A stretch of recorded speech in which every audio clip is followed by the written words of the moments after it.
What's going on, everybody? Corey here. Welcome back to Fly Casual. We're up to episode 210, and you're going to want to strap in and strap up because guess what? We've got some comic reviews. We got some comic news that we're going to talk about, too. And we got some real heavy discussions. You're going to want to stick around because it's a hot time to Fly Casual. Let's get ready to wrinkle!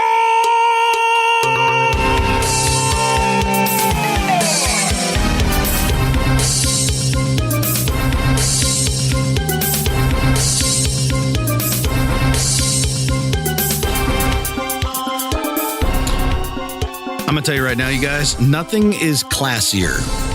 Nothing known to mankind is classier than taking your McDonald's drink cup, rinsing it out, and putting something else in it and drinking out of that. Wait, what? Yeah, see this? Gross. This is tea.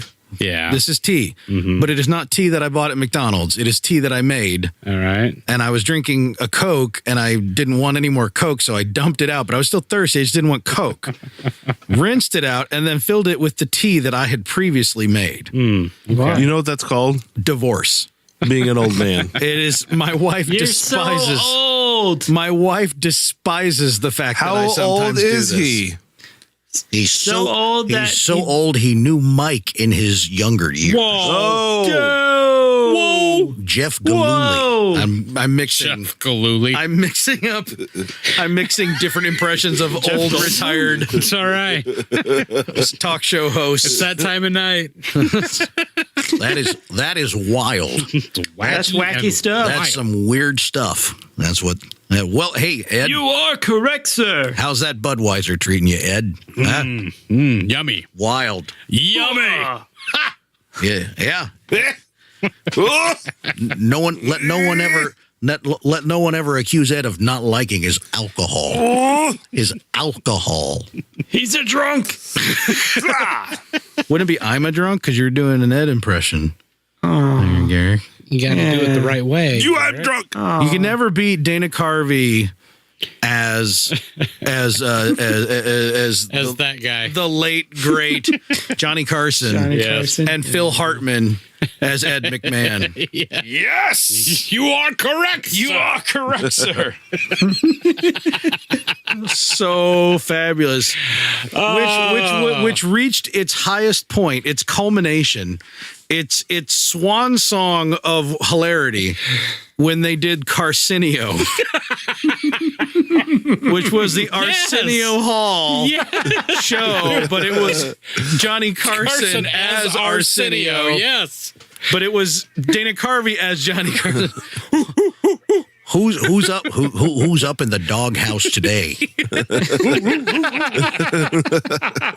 Oh my. You are the correct, golden age of almighty SNL one. right there. The golden age. Oh man, those were It's the all downhill days. from there. I know. Emily, she loves the Saturday Night Live, but I can hardly watch it. I want all the old 90s Like modern episodes. Saturday Night Live? Yes, modern. So All of I it. don't know about that. anytime, Yeah, me Oh, we got to Any- get a picture of this.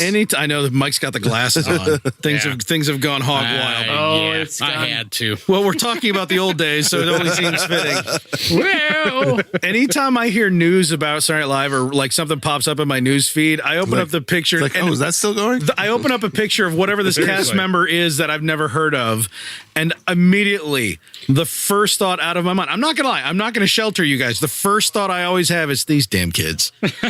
kids nowadays. Every single time. Like, who's this dude who used to date somebody and he was doing a weekend update? Pete Davidson. Pete Davidson.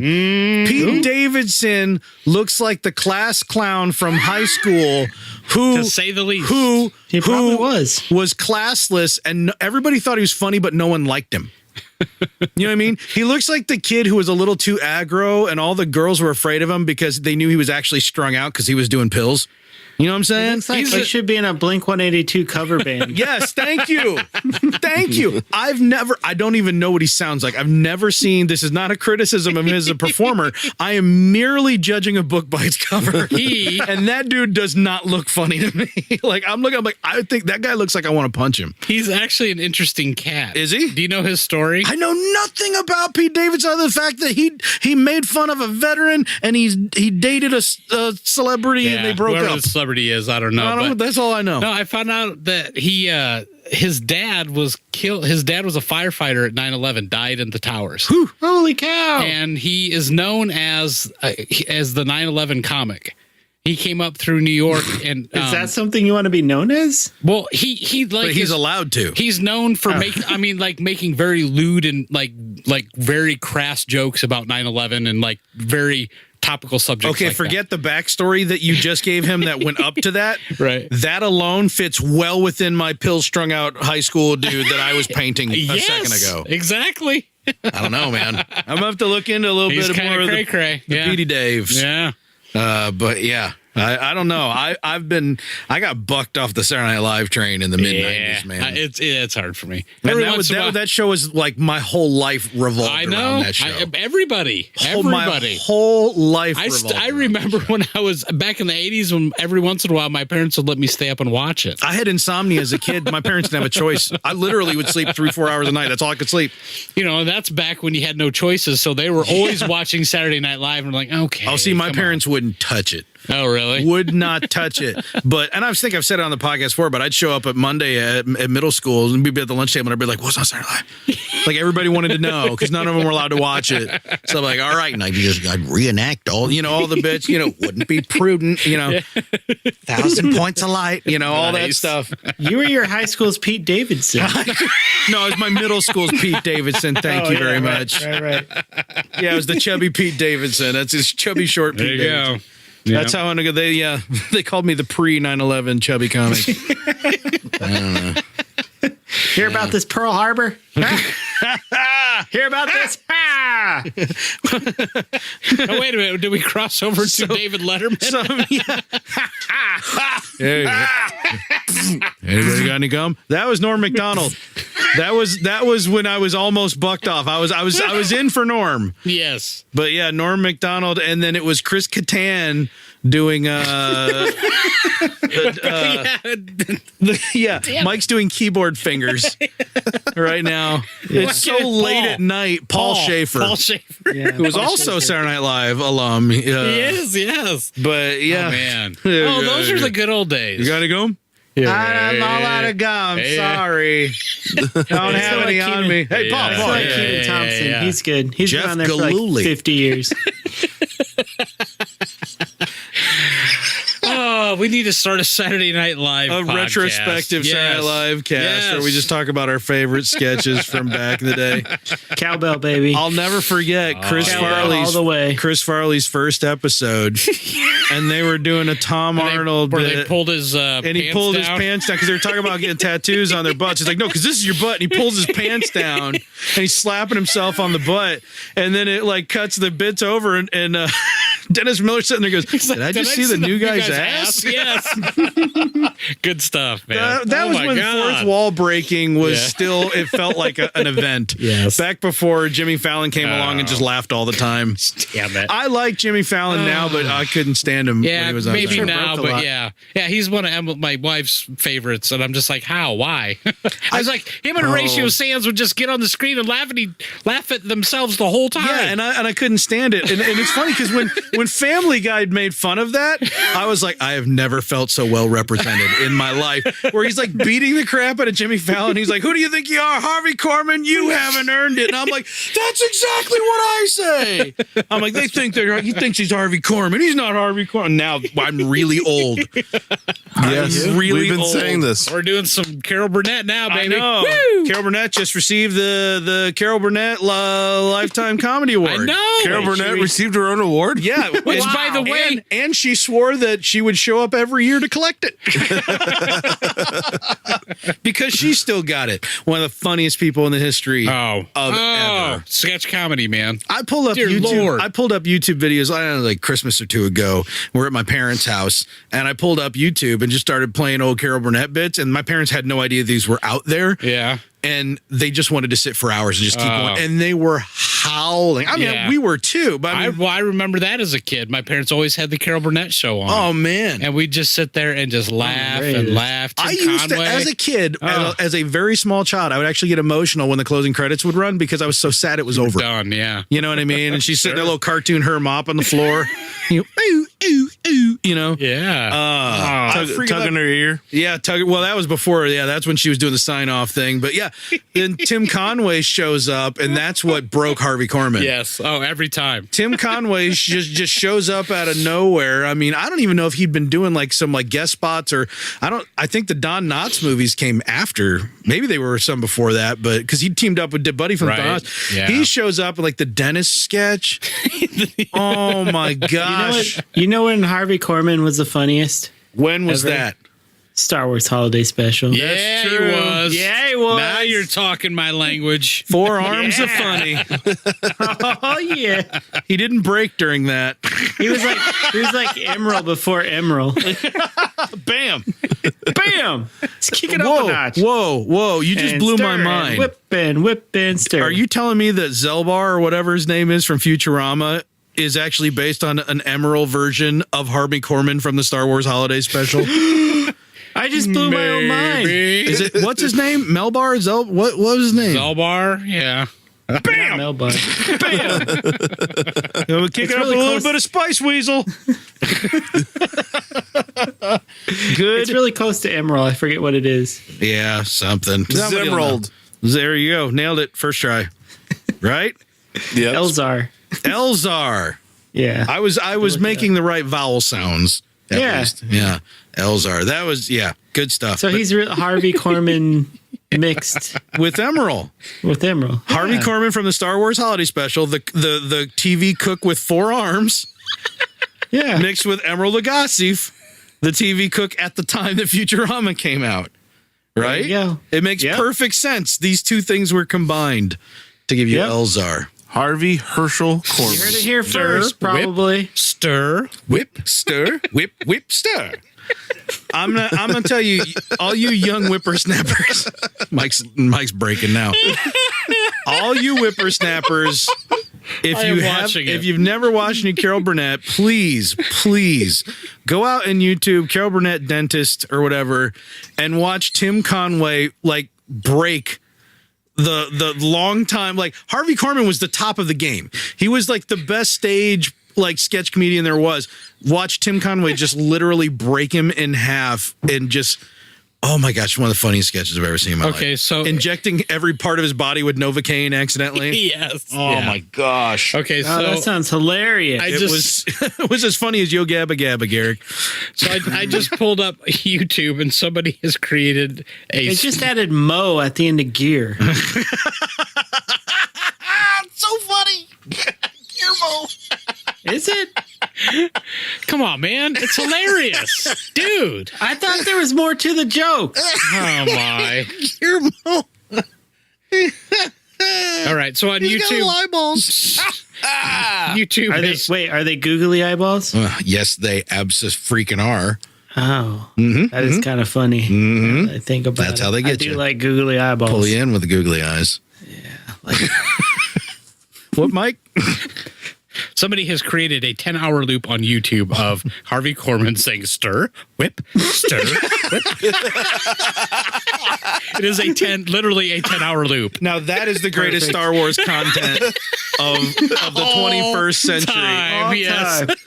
Is a 10. That needs to go on our Reddit page. Yeah, I'll put that on the subreddit. Just Harvey Korman stir, whip, stir, whip. Oh my gosh. Amazing. Because here's the thing. Someone didn't just do that and compile it. They actually had to put that together and then go, I better watch it to make sure that's not messed up for 10 hours. Got a quality check, man. That is amazing. Ladies and gentlemen, welcome back to Fly Casual. That's us. We're at We're episode. flying How do you have very enough casual hard drive space to render that? You don't. That's why you had to put it on the YouTube. today. Yeah, straight You to rendered it straight Go live. to live rendering. Like, oh man, I can only generate 9 hours and 15 minutes of Harvey Korman saying "Stu, But I gotta have 10 hours. but it's got to be 10. It's like got to 3 be 10. terabytes That's of what the Harvey voices in my Korman. head have told me. Yes, exactly. The guy went out and built a custom rig. He's got a server rack just to render Harvey Korman in drag, going whip, stir, whip. Oh, the holiday special is the gift that keeps on giving. It sure I'll tell is. you that. It is a beautiful thing. From Art That's one thing Carney you forgetting need his to lines. You have to suffer through that if you're a Star Wars fan, if you never have. It's true. Because At least you can once in say your life. you yes. can now say you did. Once in my life. Have someone who needs me. It's like rite of passage right there. It really is. Yes, that distinguishes a fan from an uber nerd dork. You know, that was my first eBay purchase I ever made. I think you've told me The this. first right. eBay I was purchase. there for it. Yes, you were. You were there for all month and a half it took to get it. I think at one point we're like, this is not happening. It's not going to happen. Buying We stuff did. on the internet is dangerous. This will never catch on. It's going to show up and it's going to be anthrax. And the funny thing was, when it did finally show up after I reached out like several times going, because I was afraid to buy anything on eBay because I was like, I ain't going to give somebody on the internet my money. On the internet? There What was are you, no crazy? PayPal. I don't know these people. There was no PayPal There's no like or pay XPay. after shipment or Right. You literally you- paid someone the money and then they go, yeah, okay, I'll send you some stuff maybe. We'll see. You know, we'll see. Hang in there, pal. I think I can take a 1 star on this one. Got a good I average. could go ahead and field a thumbs down. But yeah, I bugged him and he never responded, but then it just suddenly did show up like a month and a half, 2 months later. And they pull out, and it literally was in like one of those silver VHS sleeves with like the rainbow colors on the side, like the rainbow stripes. You know, those old like generic blank VHS tape things. It's like a JVC video cassette. Yes, exactly. And we pull it out, and we pop it in, and this was a copy of a copy of a copy of a copy so of bad. a copy. It was That's awesome. almost unwatchable. God help us if we still tried to watch it on a high def television today. Our eyes would melt out of our That'd heads. be awful. Would look like the end of Indiana Jones. Yes, Ark of the yes. Covenant. Yep, but just the eyeballs. Just the eyeball just the parts. eyeballs. They would be Right. made No, of I don't wax. know. It might be the whole face. It could be the whole face. I looked into Could the be. light. Yep. Yeah, I'm telling you. And then we made it an event for our little groups, like little holiday celebration that we did every year back then. One of the things, we always cook breakfast, and we sat around bleary-eyed because we all got up at like 5 a.m. And we're sitting around, and I'm not going to explain all the activities we did that morning because Yeah. There could be some crimes some of that it statute of limitations might not have run out on. some of it may be illegal, but all of it would be kind of lame. So it's like that crossover of illegal and lame that you're kind of ashamed to tell people about. Yeah. So, but then we made breakfast and we watched Star Wars Holiday. So I pulled down my little 13-inch TV in the lobby, and we're all sitting around bleary, like we're all tired, and we're watching this, and we're like, what? What is The heck is this? I'm like, I know, right? I read all about it. And then as it goes on, even I'm starting to go, okay, it's just a bunch of Wookiees growling at us. Yeah, for the first 45 minutes. Yeah. This I'm is not before lying. YouTube. 45 minutes. This is well before YouTube. This is before you could watch anything you wanted on the internet. Right, exactly. And we're like literally from the white nerdy video that Weird Al did. We've got this tape, and we're like, oh, we have the Star Wars Holiday Special tape. And man, the best part, the highlight, like that morning, the thing we loved more than anything, Watching the commercials? all the commercials. Yeah, commercials Oh, were they great, were man, epic. from the The 70s. commercials. You know, Wilford Epic. Brimley was pitching Quaker Oats instead of diabetes. He was trying to get us to eat stuff and put brown sugar on it to contract the diabetes. He's a savvy no. guy. He made a lot of money selling diabetes. This is long term. Stand back, watch this.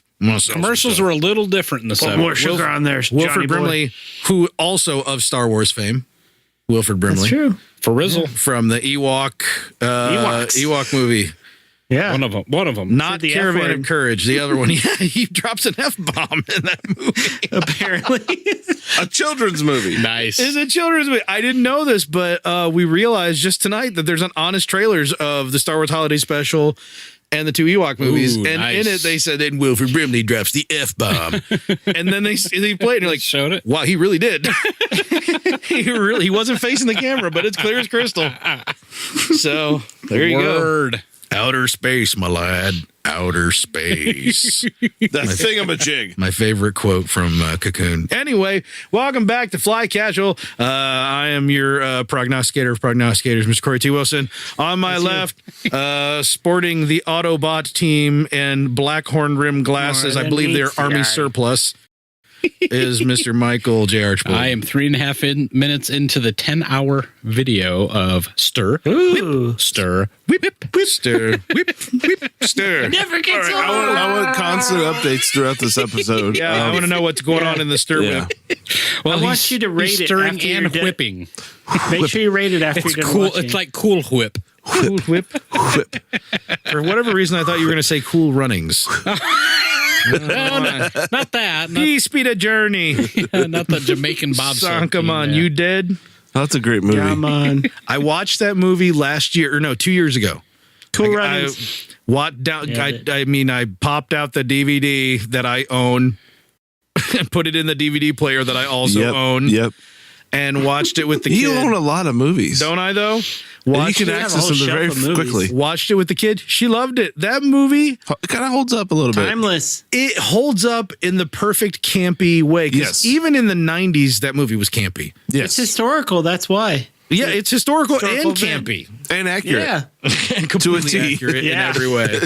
Every It's line. the was documentary actually spoken in real known as life. Cool Runnings. Dougie Doug was actually on the Jamaican bobsled team. But he went by a different name. He didn't go by Dougie Doug. So what is it they say when His they're name was Sanka Coffee. Feel the rhythm. Feel the rhyme. Yeah, buddy. I need to watch that again. It's bobsled time. That's right. Over at Master Control, Mr. Stephen J. Howie. Speaking of movies you need to watch, The Lobster. Oh, no, you don't. Oh, it's on Netflix. It's you on don't. Netflix. No, it's terrible. We've talked about it the is on Lobster Netflix now. On this Wait, show. wait. Did you No, watch it? I did. I did. Well, I thought all you guys did. I didn't know that you Oh, guys no. did. I have not watched did. it. Oh, you have not. I watched it. I'm not that. That No. movie is It's good stuff. terrible. When we talked about it last, when I went into great length and we got criticized, because I gave a play-by-play of You virtually did. the entire The film. whole thing. That's the whole In a- film. in a Star Wars podcast, yes. yes. That at that point, only you and I had seen it. Okay. All right. So I felt like I've seen it. I was intrigued by your play-by-play description. yes. So I went out and watched it on Netflix, and I regret every minute of watching it. You too can regret every minute of it. Go but that's right the now. thing. and watch That's it. the thing. By I the feel end, like the end credits, I'm like, what? Why? Why did I do that to myself? I feel like, but here's the thing. I agree with you, and I feel like everyone should have to go through it. Yeah, that's true. I don't have wanna be do it, alone. So do you. It's like when I made you guys watch Batman versus Superman. And I hate you for that That's still. true. but yet, But yet I still hate you. yeah, right? It's perfect. Aquaman is a good movie. Whoa, Sorry. Did I say that? Whoa. Did I say that out loud? whoa. You said that with cupped Aquaman? hands. I don't know. I was ready for that. Aquaman was the stuff, man. I liked it. So does like, he talk to fish? like a lot. Does he Just talk to saying. fish casually? He's like leaning against an Okay. underwater rock. He's like, "Hey, what's up, flounder?" He does talk to fish, and So, it's bro? actually kind of cool. You got to see it. Hey, Mike, the hole in your crotch is getting bigger. I know it's awful, isn't it? Yeah. Now we get Howie, I told you that's called a vagina. Wow. poor Howie. He's got to look at my crotch all night. Actually, no. opposed I'm to- enjoying it. Like, He doesn't have to, course. but he does. I don't have to. Everyone enjoys it. Yes. So sure. Garrick, he does it for your anyway. sake and all the listeners, Mike wore a pair of jeans tonight. Some work jeans. It's the jeans he wears the when he, jeans he wears to work, which he's is with when clients. he goes to see Garrick's mom. Well, yeah, Garrick's mom. At easy the time access, of his but- arrival, the hole in the crotch of said jeans was wide enough for maybe Righty to tip out. Oh no. Now I think he's just sporting a full-on pair of denim chaps. It's like is that like a power play you use at work or something? So you want to buy this house or what? Dingle, dingle, dingle. These are Staring not. at my nut, aren't you? You like that, don't you? Oh no! This is why we should never start recording after midnight. I've I said know. this I know. so many times. Have we even It's said like the one of word rules to Star Gremlins, Wars? right? You know, record after yeah, midnight. we are like That's the right. gremlins of podcasts. That's what you get for feeding me probably- after midnight. All right, where's the water? Oh my God! My boom arm just broke right in the middle of that chaos. My boom barm. I boomed. I held on for the boom. So what are we doing tonight anyway? We doing Everything's breaking. Are there things happening? I don't know. This is our discussion topic. Cross-spawn and down fuse, Mr. Garrick, not Jay Hardy. Oh, I thought I was. We're only right here. Is that this as far as we got? We're still in our We're introductions. 47 minutes in, and yes, Jeez. Garrick, not Jay Hardy. No, we're Hey. literally like 30 minutes, but Still here. That's Still great. here. yeah. Great. Been here for the last 30 minutes. All right. All right, everybody, There you are. Yeah. Moving right along. drink. I did. Do, do, do, do. And review. Oh, do. I guess we should probably talk Hit the about button. Hit the button. Hold on. Monkey, hit the button. Not facing the right direction because the boom arm gave way. Have to do some final adjustments. Yeah, anytime. Anytime. And Doom, doom, doom, doom. Hey! Again? Oh man, this music gets me hyped up for comics. Oh, reviews. You guys like comics? Corey, I you do. like comics? I like the comics. Yeah, you do. Have you ever read a comic? Have you ever read a comic in your whole life? I look at the pictures. Oh yeah. He reads it for the pictures. I understand that. That's really 70% of a comic is the pictures, I would say. Right? At Depending. least. Sorry, while I traverse the room mid-cast. Yeah. There's no Read a real comic. story What? involved. No. You just look at the pictures, right? Yeah. It's like picture books. Picture So a lot of pages, comics picture come out. pages. Well, not a lot. Lots of fun with picture pages. Not so many. Not a Yeah, lot. To get your pen and Got a your Star Wars or pencil. two. All right, listen, We guys. had, we got the old PBS shows I purged know, out of our damn system it. earlier. Yeah, come on. Had some, He started singing. I couldn't help myself. It's the most energy I've seen out of both of you in a second episode in a long time. It's not going to last.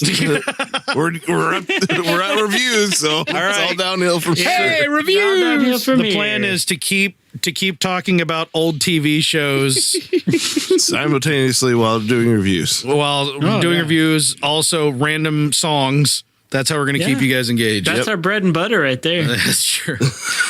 We should really reclassify ourselves in iTunes where we fall. Yeah, That's as probably our genre. first 100 episodes. Wait till you see the next 100. I don't even think we talked about Star Wars in our first 100, right? No, No. I don't think that. I mean, it would have taken us that long to get around to it. At least 12 of those were just talking about poops. I was going to say, I think most of it's fart jokes Yeah. and then, Papa Gin. So Wow, Which we've matured a lot. pretty much since fart then. joke embodied. Yeah, because he's old. You don't fart. Yeah, they'll fart. Yeah. Yeah, so we had Star Wars. Yay! Had some Age of the Republic. Oh. A couple of one-shots come out. And rest in peace, Vader. The comic is come to an end. Thank goodness. What? Shut up, Howie. That was the quiet, somber version, I could tell. I know, it was. Yeah. It Yeah, you're was. right. After Yeah, he from- had given up the ghost. Yeah, Empire Strikes Back. Return of the Jedi. That was the disco version. I got that too. Okay. Yeah. So yeah, Star Wars. So we get a little storyline here, and I don't know how I feel about this. Maybe you guys remember? You guys Scar Squadron? Remember them? Huh? I do. I remember. The stormtrooper with the lightsaber. Yeah. Remember that, Corey? I Huh? unfortunately do remember that. Yeah, you do. Well, you thought he was dead. Did I? He ain't. Well, They're Is back. this 15-8 or 59? I don't know. Oh, 59. bloody 59. fucking hell. 59. All right. Yeah, 58 and 59. Yeah. Ding. Yeah. So they're back. at the end they kind of make a new appearance because we thought they were all dead. We thought our rebel heroes had killed them, but apparently they are more resilient than we thought. They're here to get Princess Leia, Han Solo, and Luke Skywalker back to the Empire for, I guess, to be killed or something. I don't know. Yeah. Well, if you remember, our heroes are hiding out, right? Yeah, they're on a planet of. This planet kind of reminds me of like the old canon Mandalore, where it's kind of like a farming-ish society where everyone works for their food or whatever, but everything is like trial by combat. At one point, Han Solo bumps into somebody at the bar, and he's like, trial by combat. Let's go outside. Trial by combat. Yeah, so it's a very like militaristic / agrarian community that has like one rich dude there, I guess, who our heroes are staying with. Well, this is interesting because Princess Leia was betrayed by the princess of that planet. I can't remember the name of. But now she's swearing revenge. And I thought this was kind of strange because she wants to like destroy the whole infrastructure and economy of this planet. Yeah, it was odd for her. I'm like, that doesn't seem like something Princess Leia would do per se, because she was all about the hopey, lovey, get people on board without, destroying their entire planet or their at least their economy. But then I got about Shotorin, right? The ones Shotorin. Thank you. That had betrayed her. She's when we last left her, she was in her bedroom. Han thought he was getting ready to hook up. Instead, she was in there saying, "I figured out a way how to sabotage this planet." It was kind of strange. It was kind of strange. Yeah, and then I got to thinking about it. So the last few issues has been that major defeat that the Empire had struck against the rebellion. That's kind of talked about in the crawl of Empire Strikes Back, and it kind of got me thinking. Like, she just lost like a vast majority of the rebel fleet. She lost a bunch of good generals, and now it's kind of like Leia's walk through the dark side. Kind of like she's kind of on the ropes. Like, everything's not going to plan. She doesn't have any really close allies anymore except Luke and Han. So to me, it's kind of, I don't know where they're going with this, and I hope this is the direction they're going. Like, it's her flirting with the dark side, which we haven't really seen too much of that, even in the old canon. And I've always been kind of interested in seeing her being tempted and seeing what would happen. Right. It's an interesting take. I like that. Yeah, so I'm hoping it's something like that. And at the end, she kind of has this moment where she realizes, like, oh, I'm kind of like becoming Vader, where I'm just destroying this planet that Vader had already gone to and destroyed himself. So I'm hoping that's going to be the final outcome, because I think that would be kind of cool. Actually, I think you're probably onto something there, because I did notice that when Leia said that, did you notice? I mean, Han kind of looked at her like, "Is that coming out of you?" Yeah, it's like, where'd this come from? Yeah, right. So, I mean, the comic seems self-aware. So you might be right. Maybe, we're seeing just a little, I don't know, character development with Leia. So that's cool. So that's cool. That would be cool. Just to see it, like, Leia's always been the paragon of virtue, and she's always the hopey, lovey type. And even, I mean, that's not realistic. And I like to see a more personal Leia, more like, that struggles with like a realistic, like how a real person would act, and that's kind of cool to see. We'll see where that goes. So like Karen, like we discussed in the last episode, this is Karen Gillan's run. Gillan, and then after this next arc, he'll be out. So hopefully he ends it on a good note there. We'll see. Yeah. Speaking of Karen Gillan, Vader has come to an end. The second Vader run of the again has come to an end. Ended again. Until later in the year when a new Vader arc starts. But anyway, so this whole arc has been about Vader building his castle on Mustafar.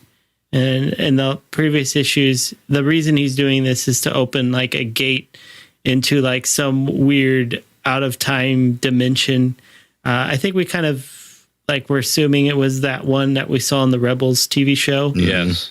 So at the end of the last feels issue, that way. Not exactly. No, it has right. Yeah, there's similarities there. So this whole issue, Vader basically opens this, I guess, tear in space time or whatever, and is able to transport his inner self, I guess. And it's very strange. So in past, let me back up a little bit. So in past issues, he goes into his meditative trance, and he's this swirl in the, like imagery wise in the comic. He's this swirl of red and black mixed together, where his limbs that he's missing are white. So he assumes that kind of form in this new, I guess, interdimensional space or whatever, and it kind of walks you through his life. And there's some very intriguing panels in here. Before you get in there, I mean, he literally, when he walks into this, that what Garrick's describing, he literally sheds his Vader suit. Vader body. His Vader body is shed, and he walks out as the spirit version of Anakin, which I've loved the whole time that they've done this. Oh yeah, I mean that's one of the most visually striking things that Star Wars has done, I think, in recent times. I mean, this because yes, yeah, it speaks volumes. I mean, it's great. So he kind of walks through the steps of his life as he goes through here, looking for Padme to rescue her from, I guess, death somehow. And there's some panels that people are tweaking on. I think a lot. Maybe people could be reading too much into, maybe not. But at first, you see Shmi Skywalker pregnant with him, Anakin, and you see, and then in the next panel, you see the Emperor with his like arm over her or his hand over her belly and like doing something, and you see a swirling dark mass in there. So I'm assuming, he had something to do with Anakin being born. I don't know. Right. Basically what they're alluding to. Is this basically saying that Palpatine, and people have theorized this for a while, that Palpatine is the father of Anakin in some way. And this he's a Force daddy. Yeah. I mean, the Darth Plagueis novel, he and Darth Plagueis like perform some ritual. And this is Legends now, but they perform some ritual that caused the Force to impregnate Shmi with like a dark side baby, I guess. It's very you have to read the book. It's weirdly, it's like a weird concept, but for some reason it made sense in the context of the book. But I don't know if that's what they're kind of alluding to, but it was a very strange panel to include in this comic, we'll say. I think it's an interesting one, and it sparked a lot of conversation, which is fun. Yeah. I mean, it's always fun, hearing people's theories on this. But yeah, I personally, this is just my take on it, because this is the hot thing that everybody's talking about right now. To me, I think people are reading more into it than I think was intended. Yeah. But again, it's cool that it sparks discussion. And at the same time, haven't there been some official people where they're like, "Hey, does this mean that Palpatine was involved with Anakin's birth?" And like Pablo or somebody, then they go, "Yeah, everybody knew that."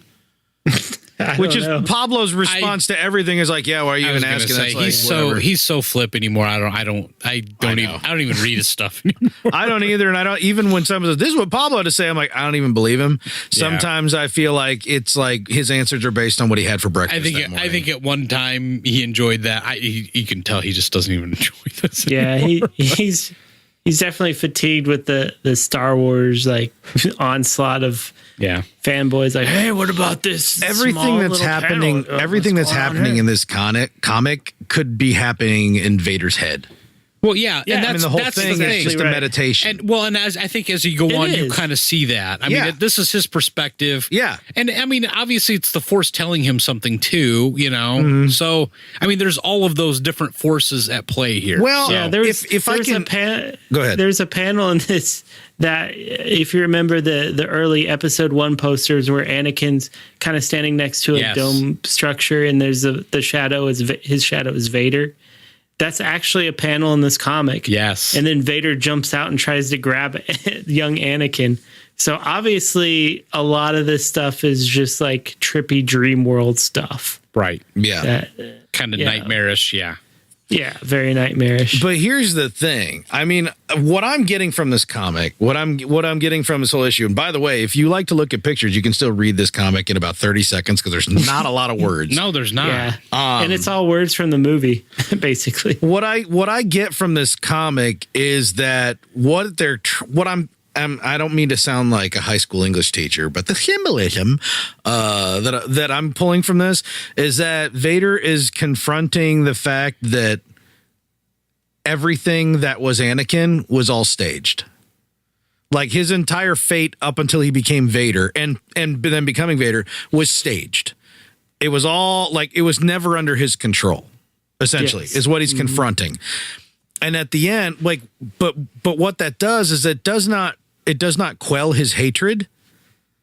It just makes him split it. If you look, and this has been this way anytime Vader's his meditated save, you scroll through the whole comic. I mean, flip through the whole comic.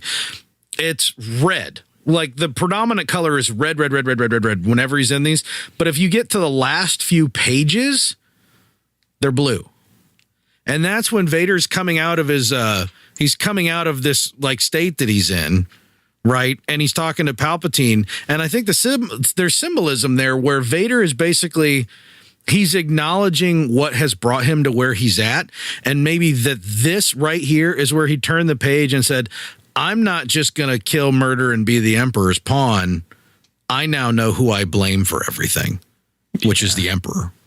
Right. So it's that corner where Vader becomes, ready, the balance. And that's why you see on the very last panel, it's half blue, half red. The coloring in the background is half blue, half red. Whereas almost any time throughout this whole series when Vader's been in meditation, it's red. You know what I mean? Or fire and flames. It's half blue and half red and he's standing there. He's still full of rage. He's still full of anger, but now he knows where he wants to focus it. And everything from here forth is going to be all about slowly putting those machinations together to find a way to take his vengeance out on Palpatine. I don't know. Maybe I'm grasping at straws, but I felt like I was pretty plain. Yeah, I think you're right because this whole art, the whole line, I guess, for all 25 issues, basically it started right after episode 3. Like he's coming off the table. Yeah. That was issue 1. Yep. So this is him. He's still grappling with the death of Padme. Like it's not even been a year, maybe. Mm-hmm. So yeah, I think you're right. He's kind of coming to terms with what he's become, right? By looking at the past. But like while doing that throughout the series, like the Emperor's like, go do this, go do that, go kill Joe Castanu and all that stuff, right?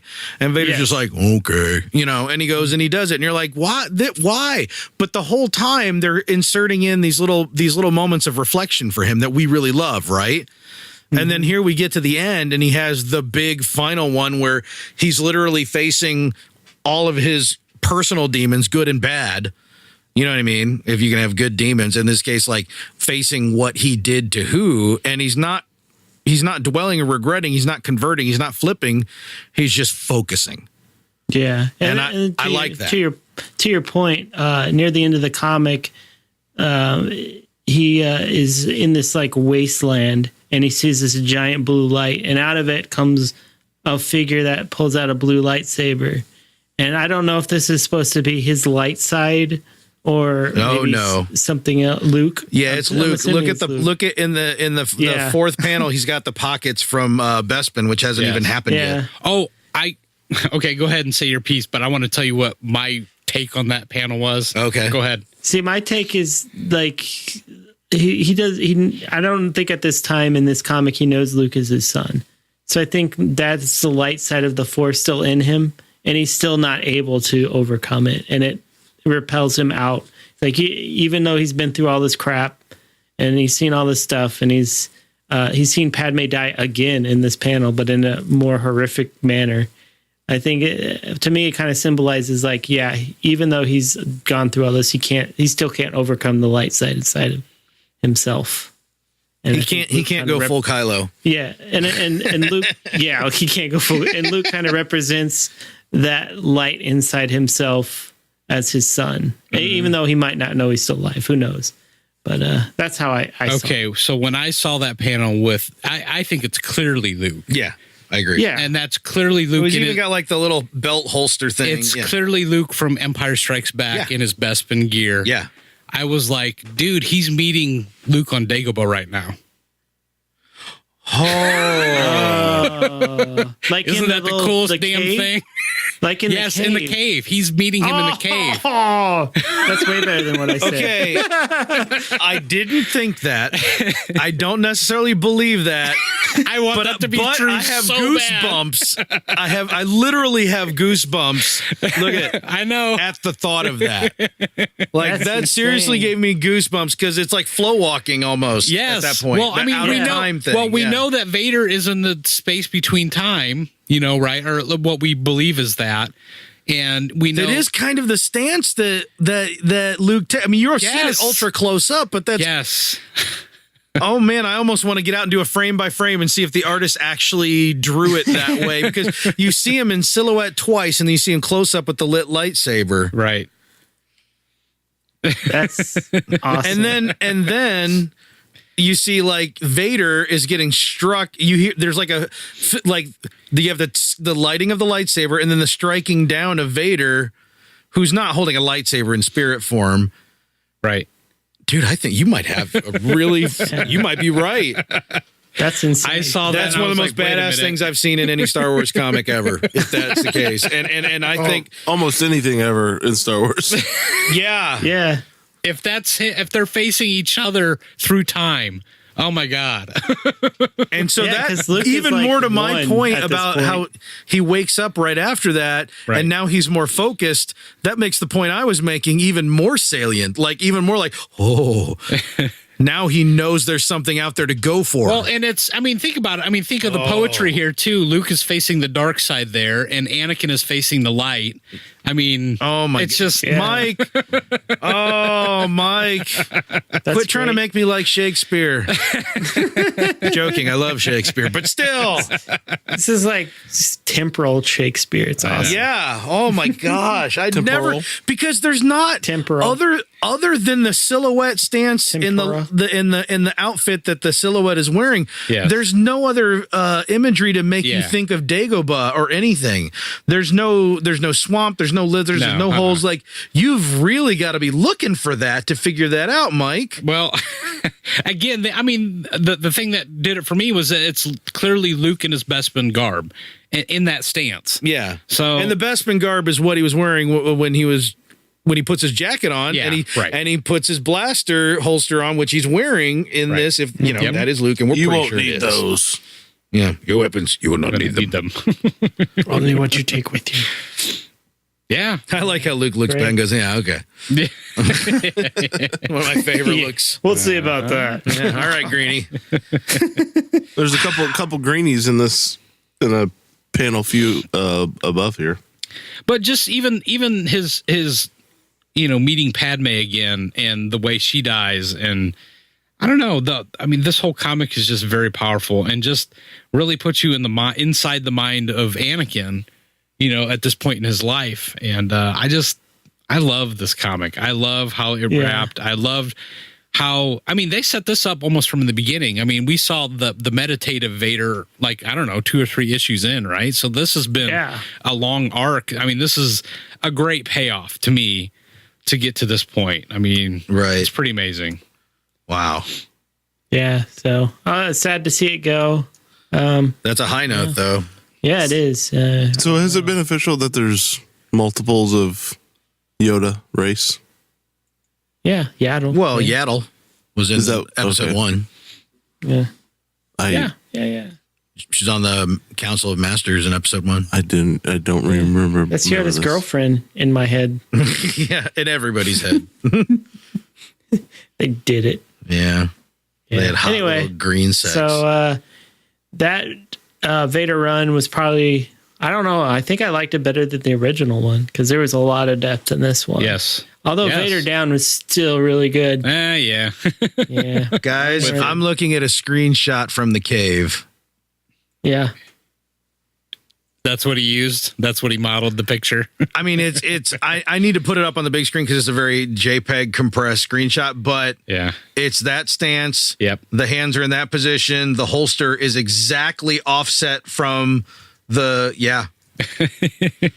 wow, that artist cares a lot more than most of the readers are going to notice. Yeah. Wow. Absolutely. Wow, that's great. That is Good super job. cool. Good job, Yay. Mike. Found that out. You know what? If you want to see us side by side, I'm going to put these on Discord. Do it. You're going to want to join our Discord. Go to the subreddit, Fly Casual subreddit, and find the Discord link and join us because I'm going to put these right in there for you to take a peek at. Awesome. Yeah. So we had a couple Age of the Republic come out. Had an Obi-Wan and a Jango Fett. You know Jango? I do. The clone father of Boba's the clone.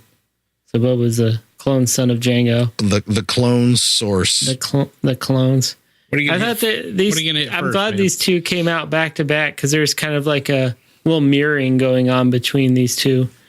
Because it was Obi-Wan taking kind of leading around Anakin, showing him the ropes, and then the Jango was. Oh yeah, was leading around Boba. Yes, Boba. Yeah. So it's kind of like two sides of a different coin, I Little guess. parallels, yeah.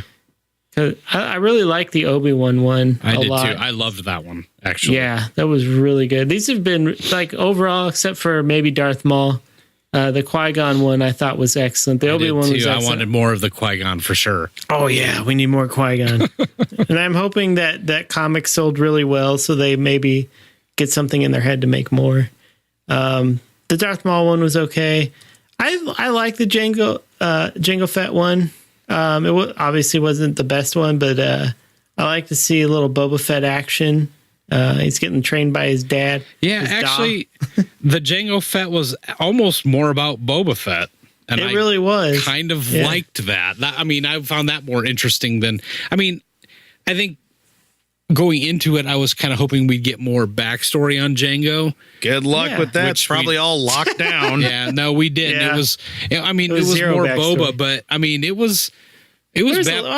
being baptized by fire for Boba. It was a good story. Yeah. There was a little bit of backstory on Jango. Basically, Very little. Count Dooku comes to him and he's like, "Hey, we want to make you clones and stuff Right. out of you." You see him meet Darth Tyrannus on the moons of Bogdan or whatever. Yeah. Okay. Yeah. Moons so of Bogdan, he got basically he's like, "Hey, we need you to make some clones out of your DNA or whatever." He's like, "Okay, I need lots of money and also like one other thing." And it was Boba Fett. That was the other thing. An unaltered clone. An all for him. unaltered clone of myself. So it's like, yeah, he's just showing Boba the ropes. And it's cool how he kind of lets him sink and swim at his own peril, I suppose. So it was interesting. Kind of wanted a little bit more Boba Fett. I think that'd be cool. A little young Boba Fett Chronicles going on. Yeah, Yes. Boba Fett. Guys, I'm still Boba Fett? floored by Vader fighting Luke in the cave. I can't. I should have saved that for the last. Damn it. Oh my God. I cannot. Like, I'm having a Star That should've Wars been- internal crisis I haven't had since like Yuuzhan Vong trilogy. Or Everything trilogy. after that is just like Billiontology. bull crap. It's just like crap. Oh Everything my after gosh. Nothing in the movies has come even close to that in the last. Yeah. So those comics, now that 25 issue run is worth owning. I mean, It really is. even yes. if you're a collector, even if you're like marginally like comics, if you really want to like Go get the read trade one paperbacks. comic, read the 25 issue of version 2 of Darth Vader. Right. It's really good. Very, very Front to well back. worth it. It's a great addition to the new canon. Yeah. so I want to much scream this at depth the to internet, but I Vader. don't want to spoil it either. Well, it came out like It's been out 2 for a weeks while, ago. man. Yeah, But you I can still do it. feel like people are going to miss it. Like, that's the thing. I don't think people are going to pick up on it I necessarily. haven't heard It's already anybody been say spoiled on the internet a lot. I mean, not that particular this section. particular Not that interpretation. Asian. Yeah. Mostly people are tweaking about Emperor embracing. Well, the yeah, I Blu-ray. saw. Yeah, that was everywhere, and I still think that's a little out of hand. Yeah, Yeah. I think that's a stretch. There's a later panel I forgot to mention where Anakin, little young Anakin, wakes up from a nightmare, and Shmi is comforting him. And in one panel, you see her arm, and it has that same gauntlet that the Emperor was wearing in the earlier panel. So, yeah, who knows? There's a lot of interesting imagery in here, and I think Yeah. that it's right to. This look was deep this into was one. Kieran Gillen that wrote this, right? We need to hop on Twitter and DM him. Yeah, like, hey man, don't quit, man. Well, no, we need to ask him, dude. I'm making the image right now. I'm seeing in something. Photoshop right now. I see something, and I just want it straight from the horse's mouth. Is this what you intended? Yeah, you might. Well, you might not want to ask the question. You might just want to leave it. Well, he might not know. I think is he the writer or the artist? He's the writer, right? Yeah, he's a writer. I'd like to think that intention would be part of the writing. Well, yeah, I mean, that's where the direction comes from. The artist just takes the writer's vision and Who'd you say wrote it? Illustrates it. Karen Gillan. I think. Charles Soule. Oh, it's Charles Soule. Okay, never mind. Oh, yeah, he's on Twitter. He says a lot. He's very active on Twitter. We should ask him. Don't ask him publicly. Oh, why not? Should I DM him? Yeah, DM. Don't they have to follow you back to DM someone? No, there's like a new way that works or something. Oh, nice. Okay. Yeah, Charles Soule. He used to write Daredevil. He's a cool guy. Yes. Yeah. So, yeah, that's all I got for comics. Check it out. Get Vader. And some of the other ones, if you want. That the Age of the Republic stuff is good. Yeah, so I'm liking it. Do they print these out in a book for all the paperback? Trade paperback? There will be a trade paperback at some point. Yeah, I don't know if they'll take all these mini this stories. would be one of the ones I'd want to. They would probably eventually make it. Yeah. They'd of the Age of the Republic make an stuff? omnibus. No, of the Vader. The Vader? Yeah, they'll definitely do the Vader. They usually put, I mean, on a 25-issue run, what would you say, like 2 or 3 trade paperbacks, Garrick? 2 or 3. And hopefully an omnibus at the end. Yeah, I'd rather have the omnibus. Yeah, that's what I would rather have. Yeah. But I don't know if they really typically do the omnibuses recently. I don't know. I haven't seen any omnibuses of any of the new Star Wars at this point. I haven't either. Maybe they're waiting until the sales drop so they can put those out or whatever. Yeah. Who knows? Awesome. Yeah. Yeah. Well someone stick Porkins Kid with a stick because it's time for the Porkins Buy of the Week.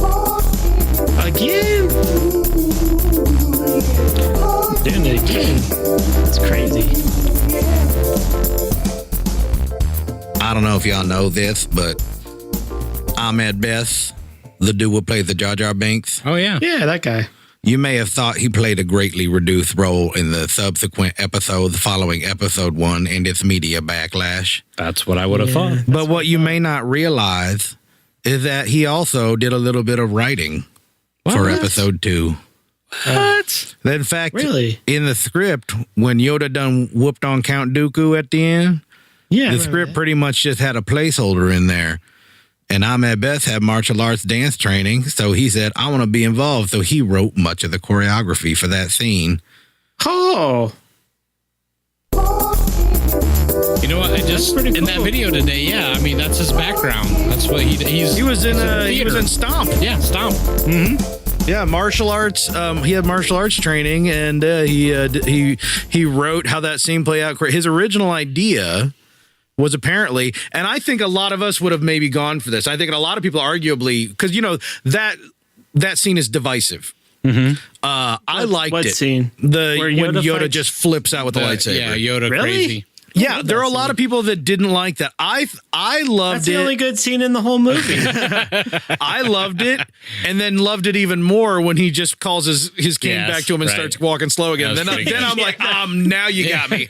Now I'm all in. Yeah. That was a great touch. Yeah, that was brilliant. That was the most brilliant touch. Yes. But use the Force to do that, and then it goes back to his regular body. Still aching and hurting. Oh man. But either way, his original Ahmed Best's original idea was actually have Yoda basically more stationary and like fighting with Force powers while also using the Force to control his lightsaber around him. Oh wow. Which that could have been really cool too. Interesting. But yeah, basically he Darth Treya. Yeah, he helped write and choreograph that scene. Wow. Did not know that. Jar Jar could whoop your butt. Good on Ahmed Best. That's what Porkins Kid is for. He brings the noise and the funk. Speaking of funk, it's time for some deep dive discussion. Right in the butt. Butt funk. Wow. Straight up butt funky up in here. Oh, we know how Garrick funk. Shit. Oh yeah, can't get enough butt funk. Well, let's get all in the up butt. in the bunk funk. What's a butt funk? Bunk butt. Bunk funk. Bunk funk. Bunk funk sounds like a Funk, really bunk funk. awkward 1970s baseball player. Yeah, it does. Yeah, you're right. Start it, Pat. Mr. Bunk Funt. I keep doing Bunk Funt. Bunk the bunt. Well, we got some interesting. Let's go, Bunky. We got some very interesting and completely not related topics tonight. So this is gonna be kind of On some. this podcast, I won't Yeah. have it. No, No, sir. No, sir. You guys put that Vader panel though. I'm just saying. Get that Corey's tattooed on my tweaking, baby. butt. Dude, you blew my mind, and I've needed my mind to be blown for a long time. I've been waiting. I need I've been waiting my to share that mind to one. be blown. Never mind. I would say and I decided against it. I know. What are we talking about? What are we talking about tonight? Well, the first item that's up for grabs, cosmicbook.com. Cosmicbook.com. Yeah. Awesome. Cosmic book? Yeah. Cosmic Book. Okay, so when I first saw this, I really paid it no mind because I'm like, yeah, whatever. You paid Jabba Nobata? Yes. But then the internet took hold of it and they went crazy. So I'm like, Internet, well, what are you doing? guess we got to touch on it. So supposedly there's this new rumor out that Han Solo is going to be back in Ep9. Have you guys heard of this? I've heard that. Have you heard about this? Yeah. We're gonna I've cover been all the saying old it late for- night hosts. I've been saying You know it this? for Have you heard about years. this? You know this? You guys won't listen to me when I say he's not dead. How do we make fun of Jimmy Kimmel? God. How do we do it? Jimmy Kimmel? Yeah. Oh, Do we hell, just tell stories about his son's medical issues? I don't. Or- That seems inappropriate. Yeah, girls jumping on trampoline. There you go. Sicky saki, sicky saki. Oi, oi, oi. All right, nailed it. So there's this rumor that and I can't remember where the genesis of it came from.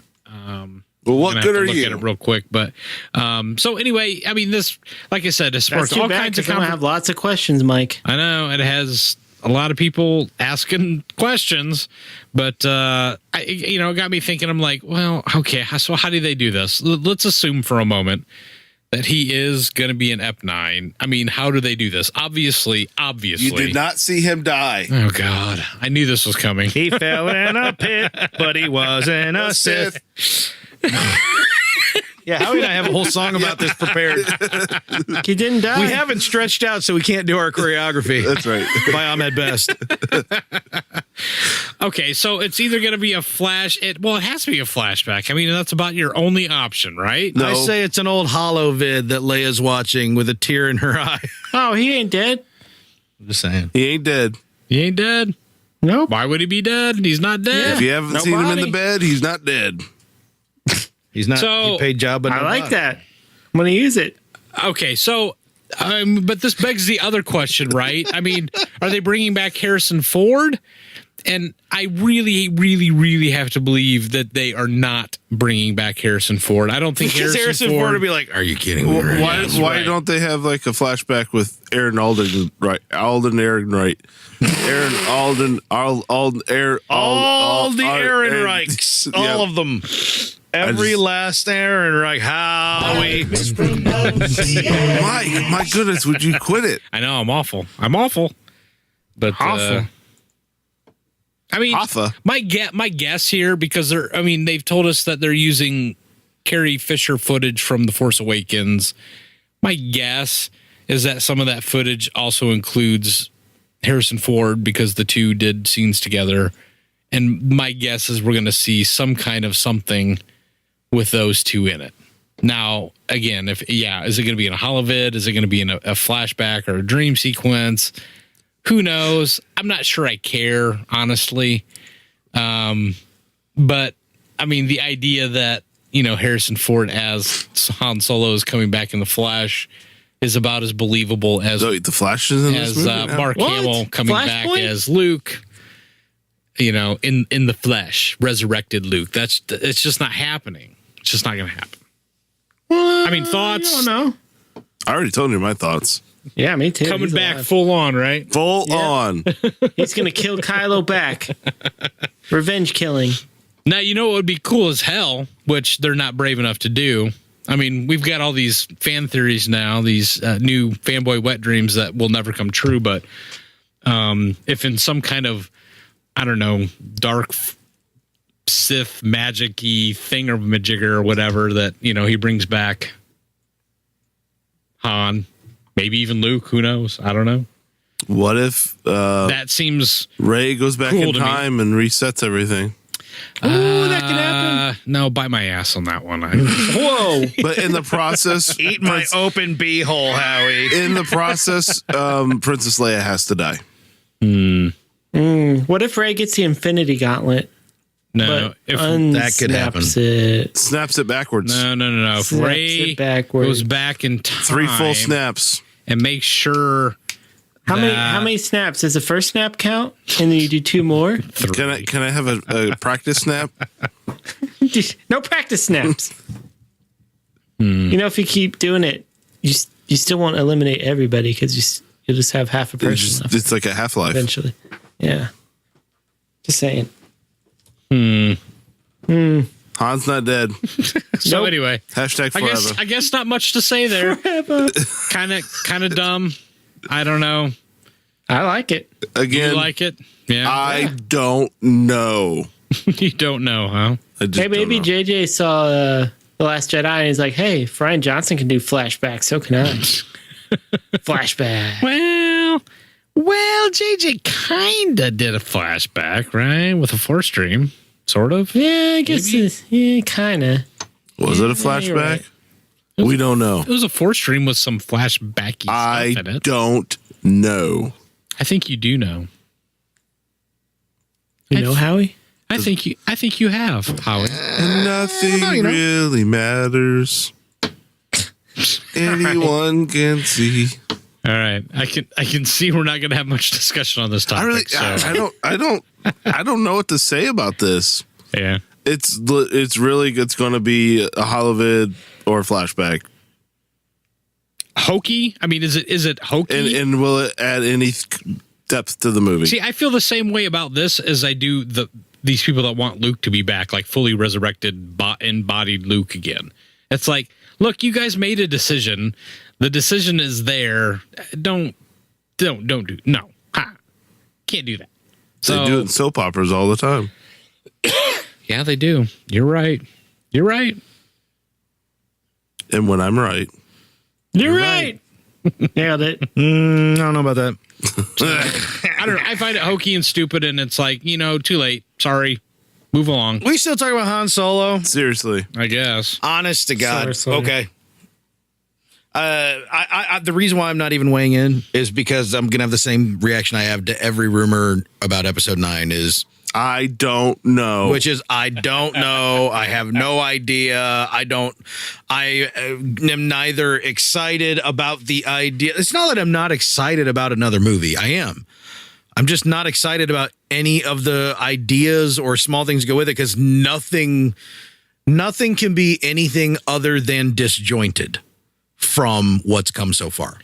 It can tie stuff back together, right? There can be continuity that's re-sewn back together, but at this point, like Mike keeps saying, the end of 8 was a clean break. Right. There's no cliffhangers. There's nothing for us to It wrapped want. so hard that now it's like, hey, you could tell me that's going to be all about E.T. And I'd be like, well, okay. That'll probably be fun. We might get zombie Zombie Han Ford. Solo. Yeah. There you go. Ooh. He's come back for his It's a dice. totally different movie. Sith reanimated. Yeah. Ooh, maybe Kylo goes all Buffalo Bill and gets his body and makes a Han Solo suit. Oh. Would you lightsaber me? I'd lightsaber me. Now, see, I was going to go a different direction. He got lightsabered. I was going to do a take on puts the lotion on its skin or else it gets the slimy mud hole That's not where my head went. again. No, it sure isn't. Nope. Sure is. No. Garrick, where were you at? Have the Minox stopped screaming, Clarice? My Force dream world is way different than Vader's. Apparently. Well, there is a awkward. Sorry, I was swallowing some snot, so you just got to give me a minute. Oh, that makes it way better that you explained what happened. Yeah, sorry, clearing the throat. Anyway, there is another post that has been generating a lot of fan response on the internet this week, and I had all of you guys. I don't know how many of you did. How many of you guys actually watched this? That I asked you to. 30 seconds. Wait, which one are you talking about? Which one are you going to talk about? We were going to talk about this fan film. That, I watched that. Me too. Did you? All right. So at least two of us, or three of us. Howie. When I saw it was 16 hours long, I was like, forget this noise. Howie, 10 minutes. But Howie, yes. when there's only one colon, it's minutes and seconds. If there's two colons, it's hours, minutes, and seconds. It's not 10 hours Howie, like Harvey Korman. Howie, you're a programmer. You need to know this. Spin whip. Spin whip. Yeah, give us an update. Yeah. Where are we at? Are we on whip or spin? How many minutes in? Spin whip. Spin. Oh man, I lost count. Sorry. You don't even. I've got it. Up. I've got it on Discord now. You can go check it out on Discord. People are going to be very disappointed. They wanted All right. to see that the whole time on the YouTube videos. They did, and now they can watch. And, No, when they listen to our podcast. Well, no, they can experience it themselves, my friend. Oh. There you go. Okay, so this fan film has generated 16 hours a long. ton. No, 16 minutes. This fan film has generated a lot of buzz. So here's what happened. So this guy, let me give you his name real quick. I think his name is Star Wars Theory. Yeah, Star Wars Theory is his channel. That's not his real name. Well, that's his channel name, buddy. You don't know his parents. You don't know? Mr. and Mrs. Theory? Yeah, I do. Star Wars Theory. His first name is Charles, not Star Wars. Has posted a video. It is called Vader Episode 1 Shards of the Past, a Star Wars Theory fan film. Okay, so this has nearly 6 million downloads in a week and a half, something like that. So it's Downloads generated or views. views. So this has generated a ton of buzz around it, and apparently this guy spent $100,000 putting this thing together. And with the success that he is seeing on this, they're putting together another fundraiser, and they're trying to raise another $250,000 to make the rest of this guy's episodes, I guess, as part of this. And the reason I feel like that this has generated a lot of buzz is because, well, over the past year, there's been a lot of, infighting, I guess, in the fan community. Wait. What? There's no trouble in paradise. Star Wars? Star Wars community? No trouble in paradise. No, I know. What? You're Anyway, crazy. I feel like that with all the things that have transpired over the last 12 months, this actually has been kind of a bright spot, at least in my opinion, because this seemed out of nowhere to really kind of bring the fan base kind of back together. Remember when we used to get fan films all Yes. the freaking time? Yes, all the time. Yes. Half the time it's like, hey, the time. we're a couple of Asian brothers, and we went out in the woods and rotoscoped lightsabers onto sticks, and we're like, this is the best thing ever. Well, you know what the weird thing is that these fan films have existed this whole time. There's still people doing them. Yeah. But why did this one gain so much traction and and others not, and and all that good stuff? But again, because it does some of the same stuff that the Vader comic did. That's yes, why. you're right. Yes. Yeah. It's actually very well done. It was very similar to the Vader comic. Yeah. Is it? In Yes, terms, it is like eerily similar. all right. So for you guys that have watched it, Yeah. is this? I'm trying to think of. Did you not watch it, Mike? I have watched Told us it. to watch it. You told me over 3 different types of media to watch it. I've watched it, Just making sure. but I'm trying to ask you guys a question now. I personally can't think of a better fan film than this. Whoa, that I've ever seen. whoa. Star Wars The Last Hope is a level of art Oh, I'm sorry. that you cannot ascend, my friend. Pee lost on hope. this. You can't beat R2 saying pee on this. You know what you More. really can't beat is you can find behind the scenes blooper blooper reel for that. Really? Of that video? Of that video. Oh. And that's pretty funny too. Oh, wow. We got to do that after we record. That's so meta that I'm just breaking right now. A booby. I'm breaking like Harvey Korman over here. Wow. Okay, The so testicle. I do stand corrected. Giant hurt ball. Okay, so something that's not in the genre of comedy. Oh, non-comedy. Non-comedy. Something that takes itself half serious. I don't know. I mean, what did you guys think? Garrick, what did you think, man, when you saw this? I mean, what was your impression? Yeah, there's some parts that were off to me. Like Vader was a little bit weird, but I mean, it's a fan film. But the story was pretty intriguing, especially near the end, where he gets sent to. They don't tell you who he's after, but it was interesting to see who that might be, I guess. Yeah. But there's a lot of cool dialogue between Vader and the Emperor. Yes. And it did seem a lot like in the comic where, Vader hates the Emperor and the Emperor is like, hey, if you want to be a true Sith, you got to kill me at some point. Right. And you can kind of in the fan film, you see like the Emperor still has Vader on a leash, and Vader's still this like little kid who is not going to buck authority or whatever. But yeah, I personally enjoyed it. I personally Some of love the that. visuals were amazing though. For a fan film, yeah, they were pretty the good. effects Yeah, for a and fan the film. sound editing were about as good as you could hope for, really. Yeah. The set scale, the scale of some of the Yeah, sets. we were talking about the throne room felt kind of claustrophobic a little bit. Claustrophobic, a little empty. They had their little triangle wall sconce and stuff like Yeah. that. But I mean, that's not going to take away from. No, it really didn't for me. I mean, No, if anything, what you're saying is going, this doesn't look like a professional movie. yeah, well, You know what I mean? Right. But but then you go, oh wait, this is a fan film. This is really good for yeah, a fan that's film. right. Yeah. How Yeah. are you going to put this together? Exactly. Right. The costumes were great. Yeah. They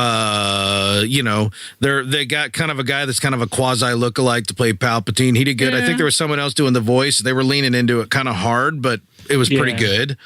The funny thing was, I really liked the whole dream sequence at the beginning. A little bit of a spoiler, but of Vader having sort of like this dreaming, raging out on Palpatine and blaming him for everything.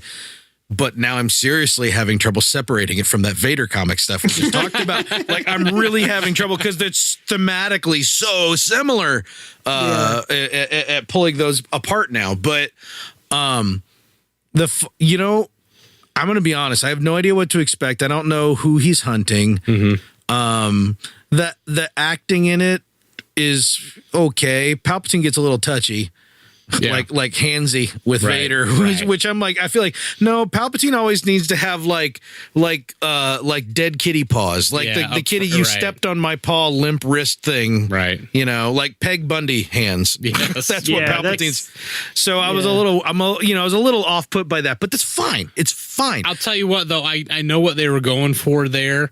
And that's one of the most intriguing things that I find about this relationship between Anakin and Palpatine is that, I mean, it's a classic Sith master and apprentice relationship where the apprentice eventually has to kill the master. Right. But there is almost an affection there between them. Yeah. Or at least Palpatine toward Anakin. And it's strange because he's got his hands on him. Like, he's got his hands on his, like, clavicle, like the thumb rubbing the shoulder.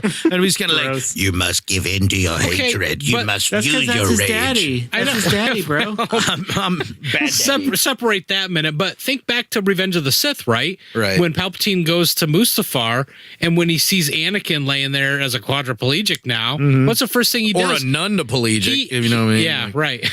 It's not that they didn't move; they weren't there. But when he sees him, Palpatine himself goes to him, kneels down in the ash, and actually puts his hand on his head. Yeah. So, I mean, to me, it rang true. Even though it might have been awkward in the film, it still rang true to me. So, I like No, that. I didn't find that awkward at all. Actually, that was one of the more endearing moments. Yeah. I liked this. I really did. But I think I would have liked it more instead of being part one of a story where Anakin's going to go Jedi hunting somewhere, Right. and also Palpatine's going to come along for the ride, apparently in super secret.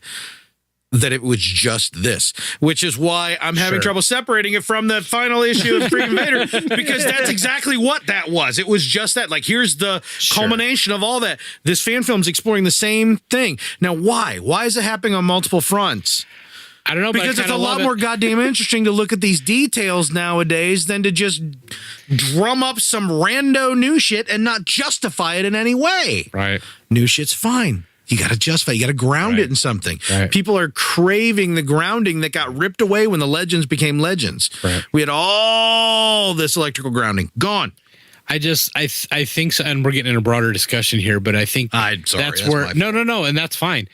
That's where I think maybe Disney and the new filmmakers have gone a little astray.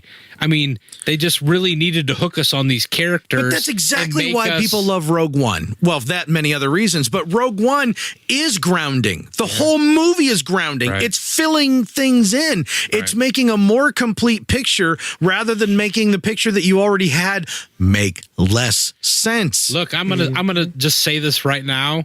The Jyn Erso character, I love leaps and bounds above Rey. I'm sorry to say it, but I do. Would not have agreed with you until Ep 8. After after Ep 7, I had enough intrigue about who Rey really was. Right. And I would agree with that sentiment. But now, as things stand right now in 2019, I'm like, Rey in Ep 8 needed that Luke moment, like from Empire, where Luke, I mean, his whole world came down crashing around him in Empire. Yeah. I mean, he was just left in shambles at the end of that whereas movie. her whole world just stayed as is. Yeah. And at the end, you want to know who your parents are? They're nobody. At the end of that, slightly better. Yeah. I was gonna say now she can lift rocks. I was gonna say, at the end of that, she's lifting rocks and hugging people and slapping them on the ass on the Falcon and all that shit. I mean, they were she just didn't even get her hand cut off, guys. WTF? Seriously. She's got a complete first edition Jedi text. Yeah, the whole set. Hot The whole set. Complete. There you go. Even signed by Yoda. Yeah. He used a little electrical current to sign his name. I don't know. But I mean, back to the broader point there. I mean, but it's because, and that's one. I mean, I feel that way about Jyn Erso in one movie over Rey over two movies, which we should know a lot more about her, and we don't. No, it's because I felt like there was a full journey in one movie with Jyn Erso. that we saw her as a child, and that she was separated from her family, and then you didn't even read the book that supplemented beforehand. Sure. Which still I kind of blame JJ because I still think JJ doesn't know the storytelling difference between the fact that with Star Wars and Empire, when we got that big "No, I'm your father" reveal, it wasn't because there was a mystery that needed solved. It was because they're like, we wrote it this way, but we could take this and do this, and it would change everything. And they're like, yeah, let's do that. Whereas with Rey, and I almost, part of me almost pities Rian Johnson for this. JJ took episode 7 and said, hey, there's a bunch of mysteries, you guys. There's mysteries. There's a bunch of mysteries. Solve the mysteries. You don't know what they are. Right. You don't know what they are. And we walked out of the going, we really want to know what they are. And then Rian Johnson gets it. What am I supposed to just fill in the choose your own adventure? Sure. I kind of feel for him because that's actually kind of sloppy on JJ's part. But JJ already had it all planned out. Again, we're getting here broader here, Right. but I mean, that's what you get when you don't have someone at the top that insisted that they have an overarching story in place. Yep, I agree. That the filmmakers come in and fill in the blanks. Yep. I'm sorry. I mean, all they needed to do at the beginning of this process was define point A and point B. I don't think you can build a trilogy on unanswered questions. I think you have to answer a question and then ask a new question in your first installment, and then answer a question and ask two more questions. You know what I mean? It has to build, right? Rather than start right off with a bunch of questions and then say, we'll get there. Right. Like you said, Force Awakens asked a bunch of questions. It sure did. And then Last Jedi pretty much said none of those questions matter, and we're done. And maybe if it let's just say it wasn't Star Wars and it hadn't screwed over a lot of people's expectations, maybe Rian Johnson has a point. Maybe we shouldn't be hanging our movies on the questions that weren't answered in the last movie. Maybe they should be able to stand on their work. I'm sitting, I'm playing the devil's advocate like crazy, but I'm being honest. I'm being honest. That's fine. We're going into Ep F9 going, I don't know what to expect. F8 kind of closes stuff off. Maybe that's an argument for again. that. I've said over and over that I don't blame Rian Johnson for Last Jedi at all. I blame leadership at the top. Yeah. Because I think he made the movie that he was told he could make. So I mean it's just not a very good movie in my opinion, but he did what he did because he was told he could do it. So, it just is what it is. Anyway, again, this is because there was no overarching story going into this process. I think they made a mistake. I mean, honestly, I think that's the thing when you go, we're making a trilogy and you don't have that plan. Right. You're screwing yourself. That's a problem. The reason why the original trilogy worked so well was because they didn't have that plan. They had a concept. They built on it and they changed it going in. As a cohesive unit of like agreeing that this was the best. Going back to that, I don't know. No, you're hitting on it. I mean, going back to that original trilogy. I mean, we all know all the drafts that it went through before we got to New Hope, right? Mm-hmm. So by the time he got to New Hope, he had so many story ideas floating around. That by the time they got to Empire and Jedi, he pulled concepts from those original drafts. And he made a neat little story out of it. Well, that process never happened for the sequel trilogy. So anyway, but that Vader fan flick though, am I right? Yeah, good. Yeah, the Vader fan, Vader panel. He's bringing us back, man. He's bringing us back. I already tweeted at the author. Did you? And I posted a side-by-side image on Discord. Showed him. I did.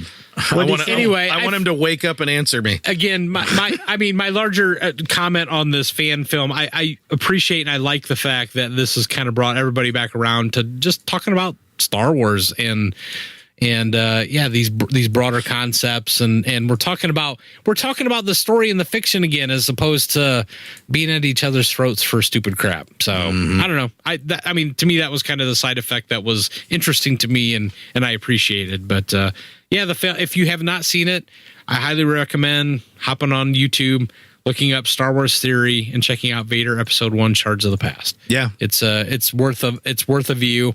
And like I said, almost 6 million views as we record. And that's only part one. That's only part one. So yeah, good stuff there.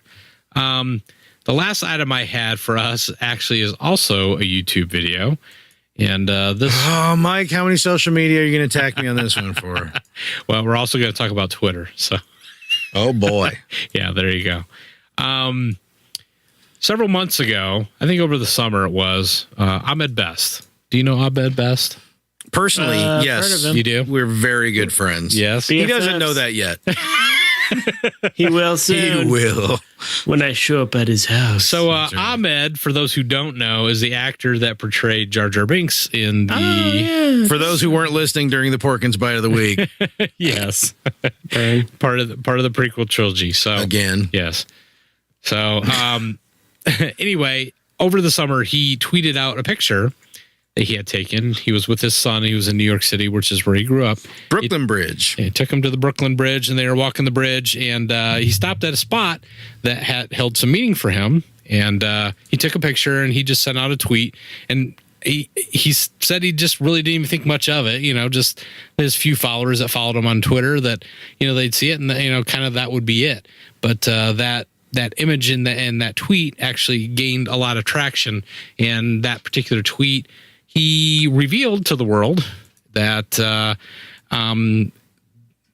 at one point after the Phantom Menace, that which he didn't call it specific. He said 20 years ago. Yeah, 20 years ago. Yeah, I mean, didn't specify a day or anything, but basically said that there was a time where he was really feeling pretty beat up over the backlash that he got over. His role in the Phantom Menace and the prequel trilogies as Jar Jar, and actually considered. I'll let you watch the video. Are you getting choked up? A little bit. The glare in your glasses are really throwing me too. A little bit, but basically, almost considered took his own life. Yes, he almost took his own life. It's hard to even say. I am so blessed by the fact that you can't get the words out that I'm going to start tearing up, even though I'm not emotional about this at all. Look, usually these things, I mean, because we've heard a lot. If you start crying, I'm going to start crying. Sorry. No, you're crying. Not at all. I'm not crying. I just want to set this discussion up this way. I mean, over the last year, we've heard a lot about, all the toxic fans are just so mean to the actors and the creators and all this the stuff. the female ones. I mean, just the female ones. ones. Yeah, right. Just the females. Ahmed Best, nothing. No, he never got anything but praise. So, there's been a lot said about toxic fans attacking, creators and actors and all that stuff online. And actually, People are horrible. And I've actually been pretty critical of that because I feel like, well, first off, yeah, when you're online and you're on Twitter, I mean, Twitter, we've said this before, is the anus of the internet. I mean, it's awful. It's an awful place where people just burn each other constantly. And does 4chan even exist anymore, or did it get enough Pokemon candy to evolve into Twitter? True. Oh, Yeah, it could be. how that works? It could Twitter-chan. So, All right, you need to make a side-by-side comparison of that. All right, I'm on it. Photoshop. So my point here, though, is that, I'm kind of critical of that. Yes, I don't think that people should be out there, jumping all over people in a mean way. I mean, I'm all about critical discussion and it's telling it like it is. And I'm all about making sarcastic jokes even. I'll go one further. Yes, I agree. But mantra, don't be a dick. Yeah, don't be a dick. Just don't be a dick. Come on. Right. It's pretty simple. Yeah.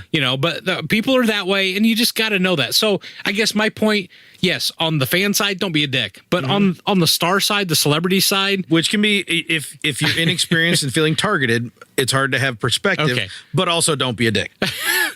well, I feel like if you're telling the fans don't be a dick, feel like I'm telling the celebrities don't be Ryan Johnson.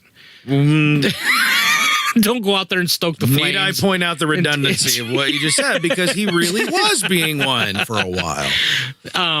Yeah, I mean, getting out there and just throwing himself into it and playing the victim. At least I felt like. I mean, I know there's going to be people that disagree with me on that, but the difference is, in this case, Ahmed Best giving his perspective on it. Yes, and that's where I was going with this. Is that I was almost kind of pretty critical on the side of of the celebrities, the people. I've always felt bad for him because I thought he was cool.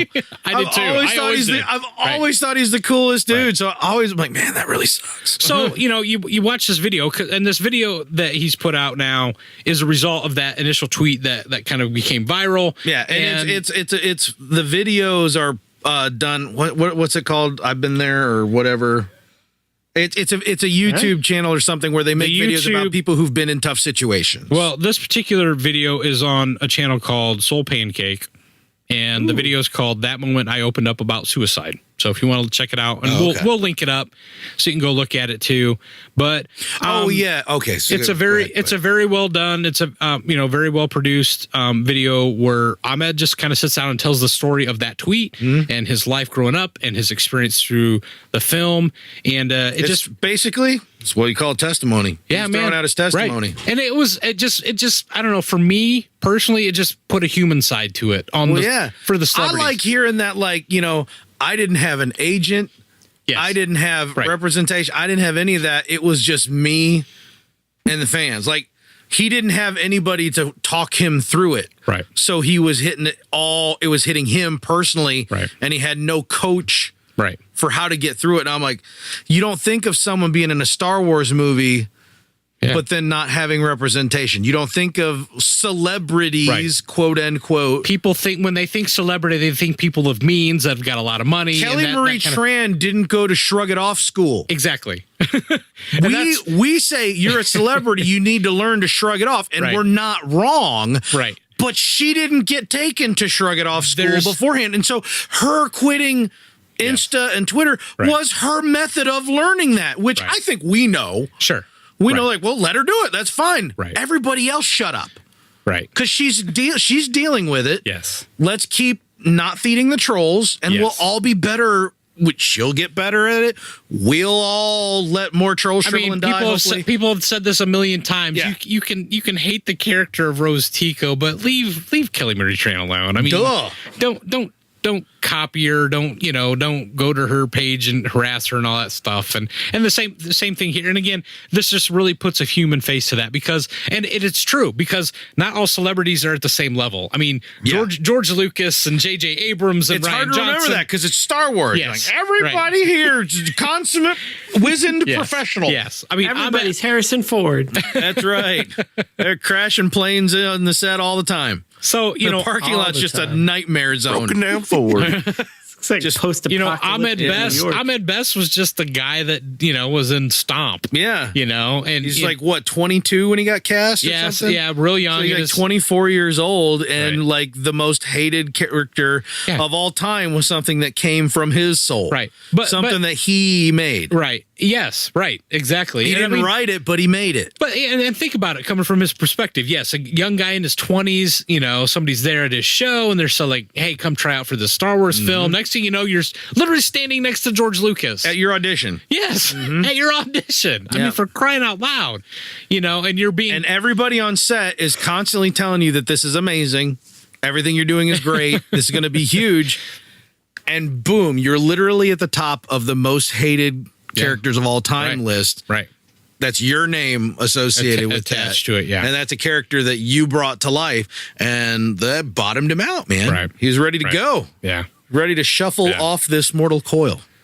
So That sucks. yeah, and Now, on the upside, he's got a family now. He's happy. Yes, right. You know what I mean? So it's not all I mean, doom and you gloom. gotta- The you video gotta- is actually pretty inspiring. Yeah, and you got to watch a video, and he talks about the moment where he considered it, where he was on the Brooklyn Bridge. That was kind of his thing when he lived in the city. Was that he was his inspiration to go walk up the bridge. Yeah. and at one point he had stopped and had this consideration, then had his second thought, and it was very inspirational. And then the wind almost blew him off, and he goes, Right? "Ah!" And he Yeah. goes, "Oh wait, Whoa, wait a minute. Apparently, I don't want to die." Right, and he just had this great mantra of no, let's get to the next day, and Yeah. then the next day, and The then next. I'm like, it's just a good life lesson, really. But yes, One day at a time, baby. Fast forward to 2019, he's got a son and a family, and so good on him that he's put that behind him, but it's not always easy, and not all stars are at super uber mega levels. But see, and here's the real trick in the internet age, and the fact that people are horrible. It's more challenging because even back then, most people weren't internet savvy at the time of episode 1 coming out, right? Sure, right. Now, the people who really want to do evil, those types of internet trolls, not the vile spewing hate mongers, like the people who actually want to sow the seeds of discord, of discordance. Discord's fine. Join us on Discord. Those people will find the most vulnerable targets. And someone like Kelly Marie Tran was perfect. Sure, right. Perfect because she was brand spanking new. Right. Green as all get out. Right. A divisive character. I shouldn't even say a divisive. I don't think there's anything wrong with the character. It's just the writing. Yeah, but sure. even the character. See, in Jar Jar's case, the character's questionable. Sure, right. But the character of Rose Tico is perfectly fine. Yeah, sure, right. And her situation is fine. Right. But the writing itself was Writing the plot points. right. Yeah, right. Right.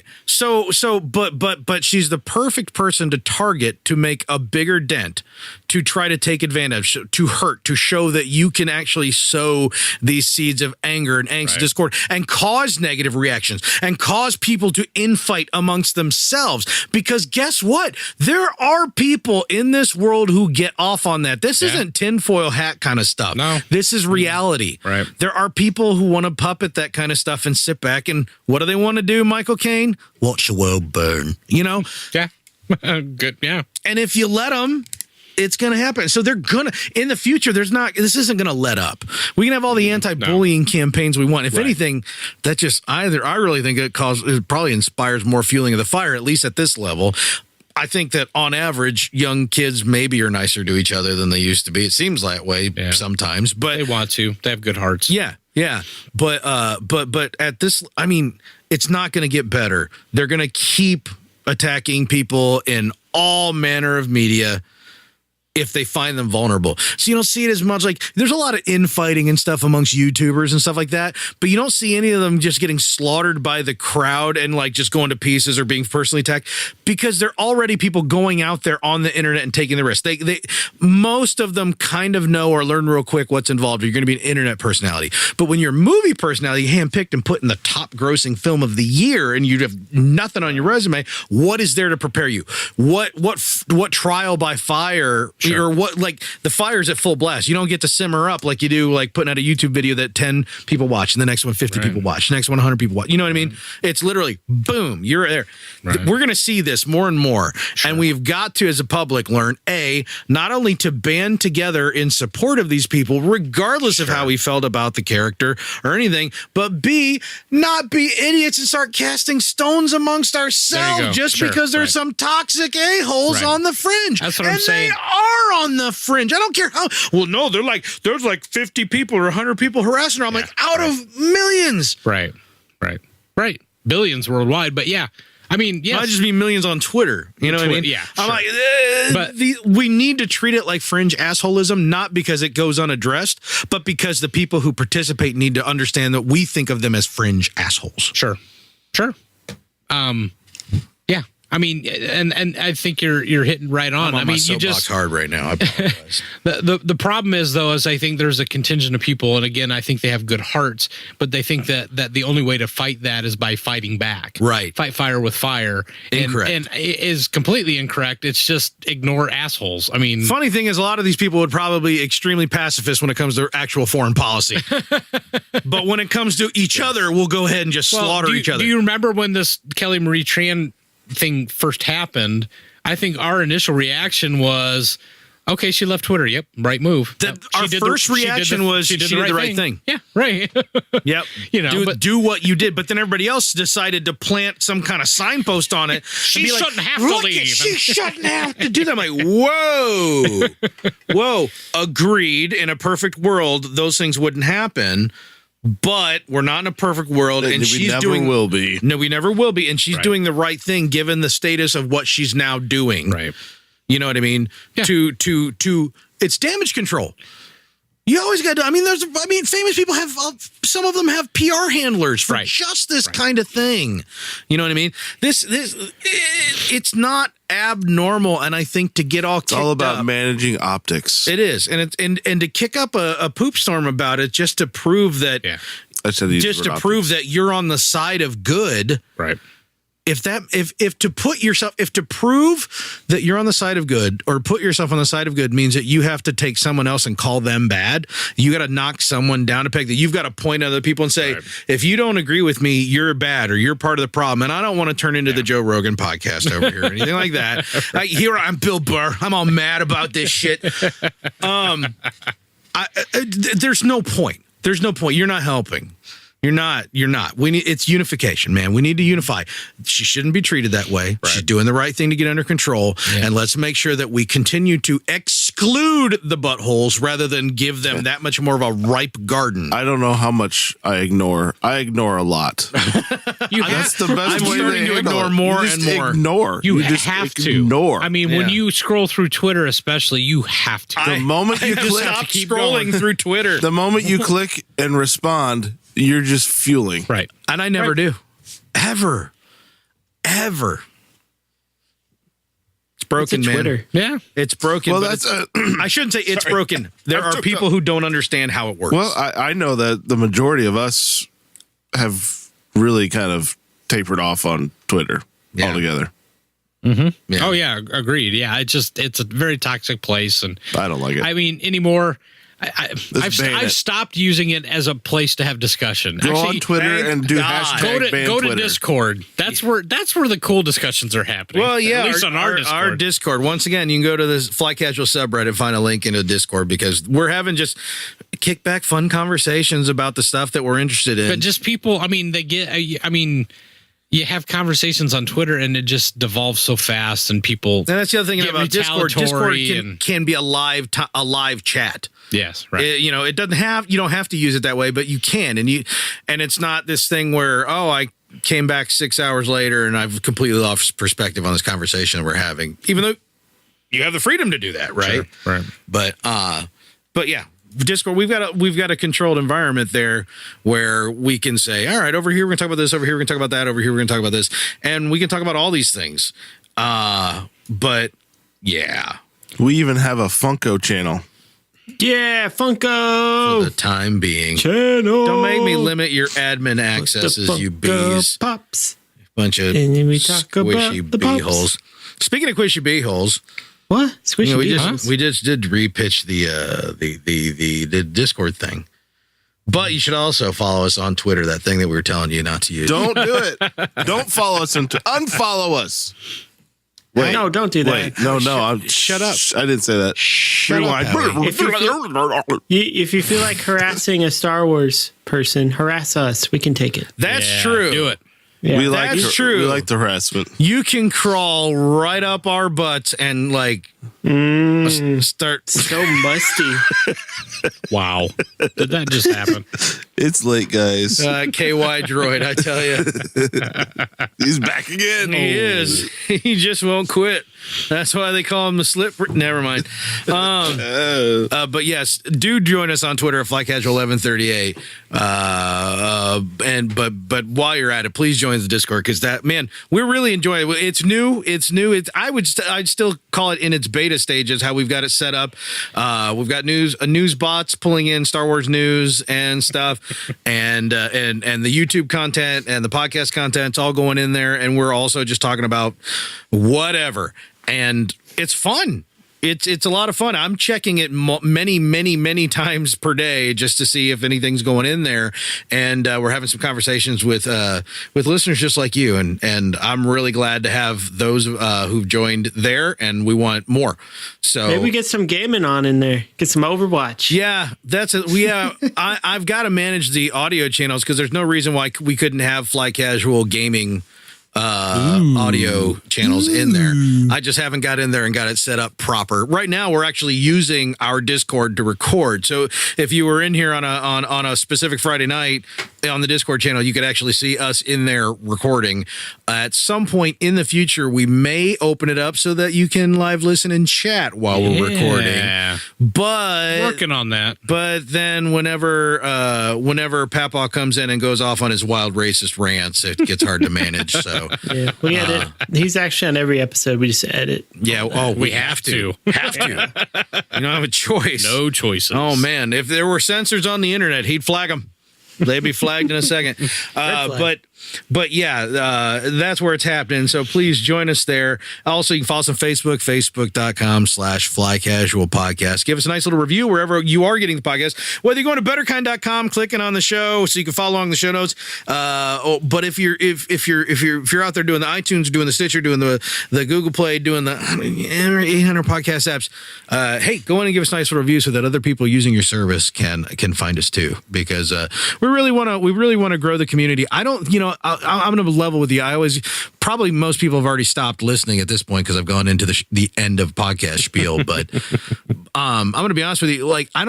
We always wanted more listeners historically. I mean, this podcast is completely unfunded except by Howie. Thanks, Howie. Welcome. We don't. Kickstarter. We don't. It's a dividend from his Funko stock. We've not tried. We've always wanted more listeners, but we've not really, I think, until recently been interested in actually growing community. We've always liked talking with listeners on Twitter. We don't just say that. We actually that's enjoyable because what we get there when we're interacting with listeners are we know that the people who listen to the show and whatever, you guys want to interact on a certain level. We have similar expectations. You've heard us and you know how we talk.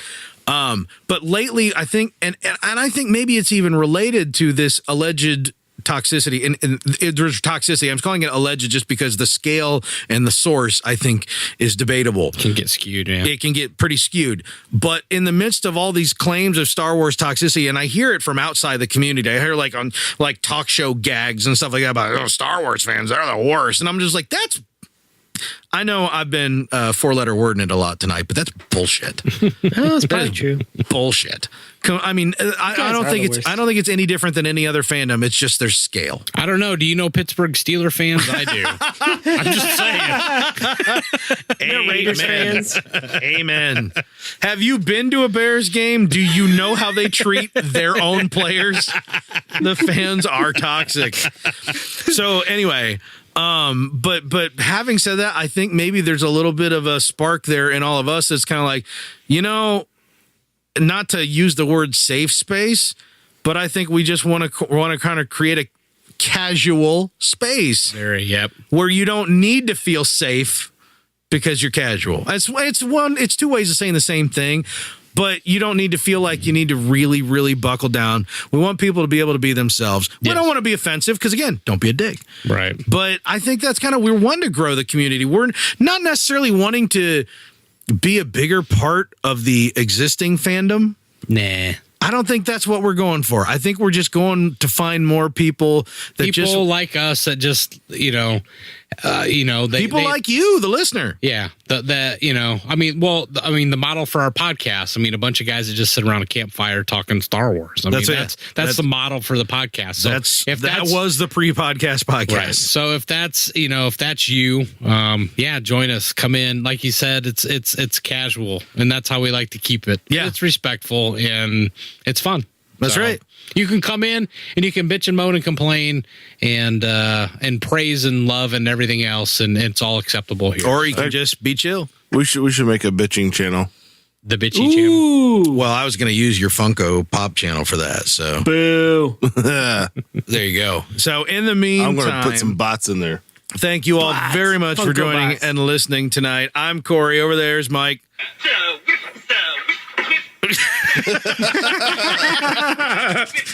Where are we at? Hour 2 now?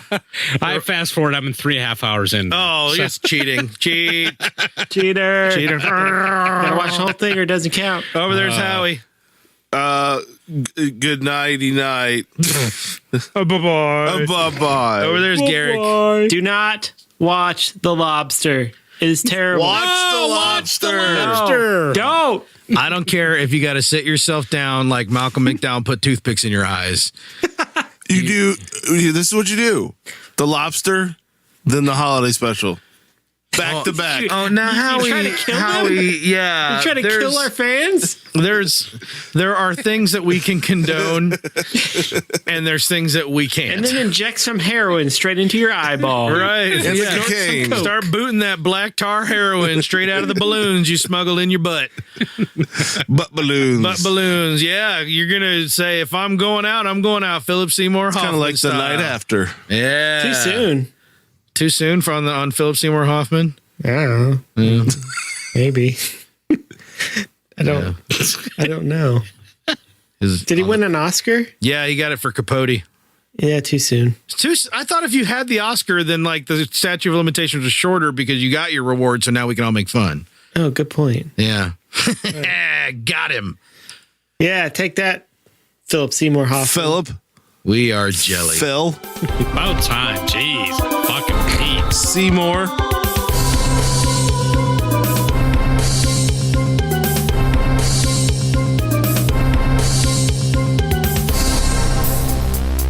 Dude hasn't responded to my tweet, and I just want to know what the hell he thinks he's doing that's so important. But guess what? Chicken butt? Black Bruce Wayne has retweeted. Black Bruce Wayne did retweet me.